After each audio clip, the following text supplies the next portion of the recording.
यह कहानी झनक के जीवन में आए उस बड़े मोड़ की है जहां सालों से दबा हुआ सच एक पुरानी तस्वीर के जरिए सबके सामने आ जाता है। अदालत का कमरा तनाव से भरा हुआ है और अनिरुद्ध का झूठ अब आखिरी सांसें ले रहा है। कोर एट का हाई वोल्टेज ड्रामा एक तस्वीर ने बदला सब कुछ। अदालत की कार्यवाही चल रही थी। अनिरुद्ध हमेशा की तरह आत्मविश्वास के साथ झूठ बोल रहा था ताकि झनक को उसका हक न मिल सके। उसे लगा था कि अतीत के पन्ने कभी नहीं खो लेंगे, लेकिन तभी झनक ऋषि की मदद से एक लिफाफा निकालती है। जब वह तस्वीर जज के सामने पेश की जाती है तो पूरे कोर्ट रूम में सन्नाटा छा जाता है। वह सालों पुरानी तस्वीर थी जिसमें अनिरुद्ध और नूतन झनक की मां साथ खड़े थे। यह तस्वीर इस बात का जीता जागता सबूत थी कि अनिरुद्ध और झनक के परिवार का रिश्ता कितना गहरा और पुराना है, जिसे अनिरुद्ध सिरे से नकार रहा था। अदिति और अर्शी को लगा गहरा झटका। जैसे ही तस्वीर स्क्रीन पर दिखाई गई, अदिति के पैरों तले जमीन खिसक गई। उसे यकीन नहीं हो रहा था कि जिस अनिरुद्ध पर उसने इतना भरोसा किया, उसने इतना बड़ा सच छिपाया। अर्शी, जो अब तक अनिरुद्ध का पक्ष ले रही थी, बुरी तरह टूट गई। उसने चिल्लाते हुए कहा, अनिरुद्ध, तुम आज तक हमसे इतना बड़ा झूठ बोलते आ रहे थे। तुमने झनक के अस्तित्व को ही नकार दिया, जबकि सच्चाई तुम्हारी आंखों के सामने थी। अनिरुद्ध का आखिरी दांव और कोर्ट का फैसला सच सामने आने के बाद भी अनिरुद्ध हार मानने को तैयार नहीं था। वह क्लाते हुए अब भी इसे एक साजिश पर आ रहा था, लेकिन जज ने उसकी एक न सुनी। कोर्ट ने टिप्पणी की, साक्ष्य यह साबित करने के लिए काफी हैं कि अनिरुद्ध के बयान झूठे और गुमराह करने वाले हैं। झनक को उसकी पहचान और उसका हक मिलना ही चाहिए।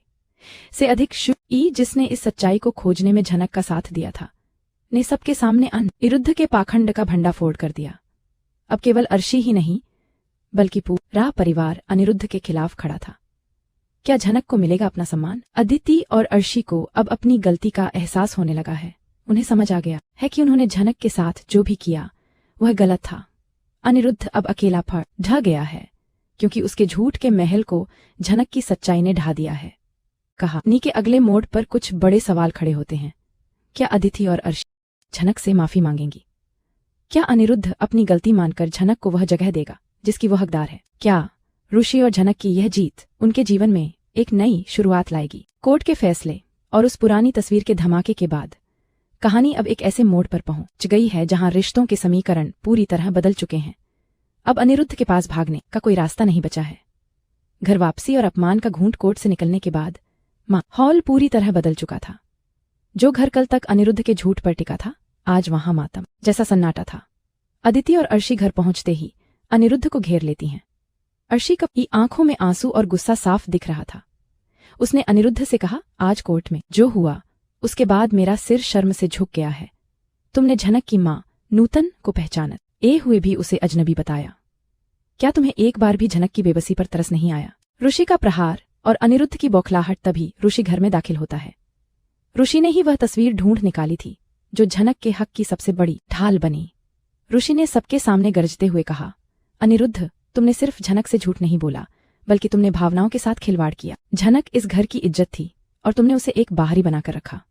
आज कोर्ट ने उसे उसकी जगह दे दी है, अब तुम्हें उससे उसका मान सम्मान देना ही होगा। से अधिक अनिरुद्ध, जो अपनी हार स्वीकार नहीं कर पा रहा था, चिल्लाकर बोला, तुम लोग जो देख रहे हो वह पूरा सच नहीं है। लेकिन इस बार उसकी आवाज में वह दम नहीं था। अदिति ने उसे बीच में ही रोक दिया और साफ कह दिया कि अब उसकी किसी भी बात पर भरोसा नहीं किया जा सकता। झनक की नई पहचान झनक अब उस डरी सहमी लड़की जैसी नहीं थी। कोर्ट के आदेश के बाद उसे वह कानूनी हक मिल चुका था जिसके लिए वह बरसों से तरस रही थी। जब वह घर के मंदिर के सामने खड़ी हुई तो पहली बार अदिति ने खुद आगे बढ़कर उसके सिर पर हाथ रखा। अदिति की आंखों में पछतावा था। उसने झनक से कहा, झनक, हमें माफ कर देना। हम अनिरुद्ध की बातों में आकर तुम्हें गलत समझते रहे, लेकिन आज तुम्हारी मां की उस तस्वीर ने हमारी आंखें खोल दी हैं। अनिरुद्ध का एकांत और भविष्य का डर, अब अनिरुद्ध के लिए हालात बद से बदतर हो गए हैं। अर्शी का फैसला। अर्शी ने अनिरुद्ध से दूरी बनाने का मन बना लिया है। उसे लगता है कि जो इंसान इतना बड़ा झूठ बोल सकता है वह कभी उसका अपना नहीं हो सकता। परिवार का बहिष्कार, घर के बड़े बुजुर्ग भी अब अनिरुद्ध को शक की निगाह से देख रहे हैं। झनक का उदय। झनक अब इस घर में एक नौकरानी या आश्रित की तरह नहीं, बल्कि हकदार की तरह रहेगी। कहानी में आगे क्या होगा? क्या अनिरुद्ध अपनी हार मानकर झनक से माफी मांगेगा? क्या अर्शी हमेशा के लिए अनिरुद्ध को छोड़कर चली जाएगी? कोर्ट के फैसले और घर के हंगामे के बाद अब कहानी उस भावुक मोड़ पर आ पहुंची है जहां रिश्तों का टूटना और नए विश्वास का जुड़ना शुरू होता है। झनक और अनिरुद्ध का आमना सामना। सच की कड़वाहट। रात के सन्नाटे में अनिरुद्ध हॉल में अकेला बैठा था। तभी झनक वहां से गुजरती है।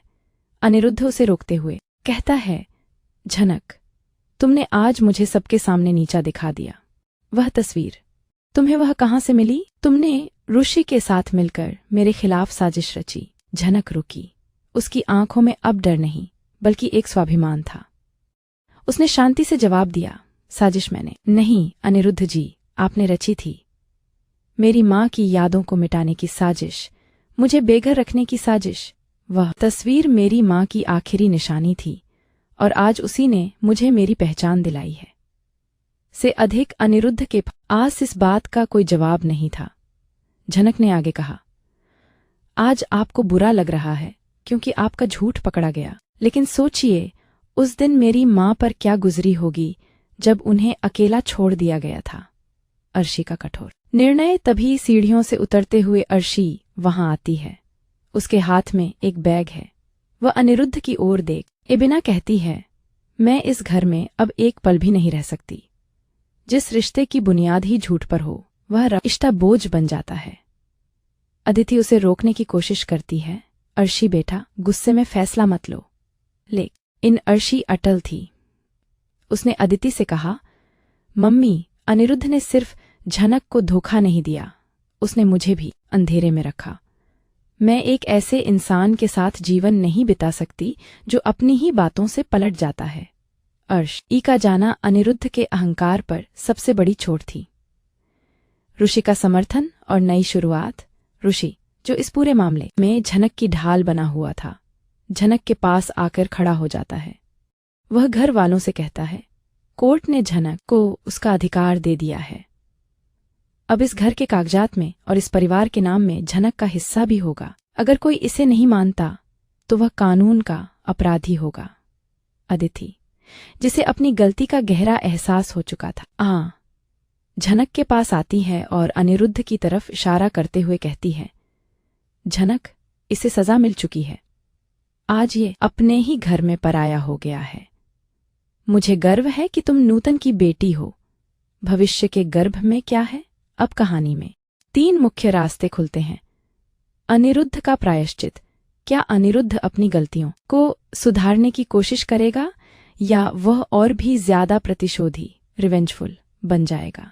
झनक का करियर। पहचान मिलने के बाद क्या झनक अब अपने सपनों को पूरा करने के लिए शहर से बाहर जाएगी? नया रिश्ता। क्या ऋषि और झनक की दोस्ती किसी नए मोड़ पर पहुंचेगी? अनिरुद्ध के अहंकार का किला अब पूरी तरह ढह चुका था। अर्शी के घर छोड़कर जाने के बाद घर में सन्नाटा तो था, लेकिन वह सन्नाटा अनिरुद्ध को चुभ रहा था। अनिरुद्ध का मानसिक द्वंद्व। जब आईने ने दिखाया सच, अनिरुद्ध अपने कमरे में बैठा था। अचानक उसकी नज़र उसी पुरानी तस्वीर पर पड़ती है जो कोर्ट में पेश की गई थी। तस्वीर में उसकी और नूतन की मुस्कुराहट जैसे उसे चिढ़ा रही थी। पहली बार उसे महसूस हुआ कि उसने केवल झनक का हक नहीं छीना, बल्कि अपनी आत्मा को भी बेच दिया था।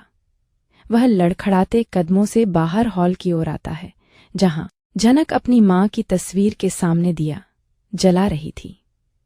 वह क्षण जब अनिरुद्ध झनक के सामने झुक गया, अनिरुद्ध को अपने पास पाकर झनक जाने लगती है, लेकिन अनिरुद्ध उसे रोक लेता है।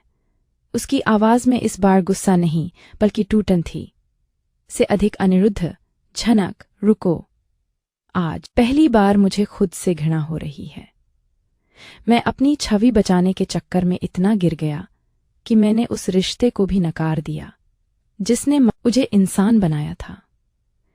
अर्शी चली गई, अदिति माँ ने बात करना छोड़ दिया और आज मेरे पास सिर्फ मेरा ये झूठ बचा है। से अधिक झनक उड़ी और शांत भाव से बोली, अनिरुद्ध जी, आपने सिर्फ झूठ नहीं बोला, आपने भरोसा तोड़ा है।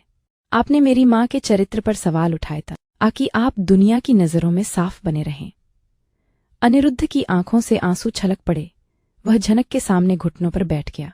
यह देख पूरे घर के लोग, अदिति, ऋषि और बाकी सदस्य वहां जमा हो गए। अनिरुद्ध ने हाथ जोड़कर कहा, हो सके तो मुझे माफ कर देना झनक।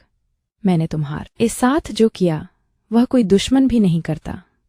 मैं तुम्हें तुम्हारा घर, तुम्हारी पहचान और तुम्हारा सम्मान वापस दिलाने के लिए अब किसी भी हद तक जाऊंगा। अदिति का बड़ा फैसला, अदिति जिसने सालों तक अनिरुद्ध को शह दी थी, अब बदल चुकी थी। उसने झनक के कंधे पर हाथ रखा और घोषणा की, आज से झनक इस घर की बेटी है, कोई बाहरी नहीं। और अनिरुद्ध, तुम्हारी माफी तब तक अधूरी है जब तक तुम दुनिया के सामने, अखबारों में और समाज के सामने यह स्वीकार नहीं करते कि झनक का इस परिवार पर पहला हक है। ऋषि की चेतावनी। ऋषि ने अनिरुद्ध को एकते हुए कहा, माफी मांगना आसान है अनिरुद्ध, लेकिन घाव भरने में वक्त लगता है। झनक को अब तुम्हारी सहानुभूति की जरूरत नहीं है। वह अपने पैरों पर खड़ी हो सकती है।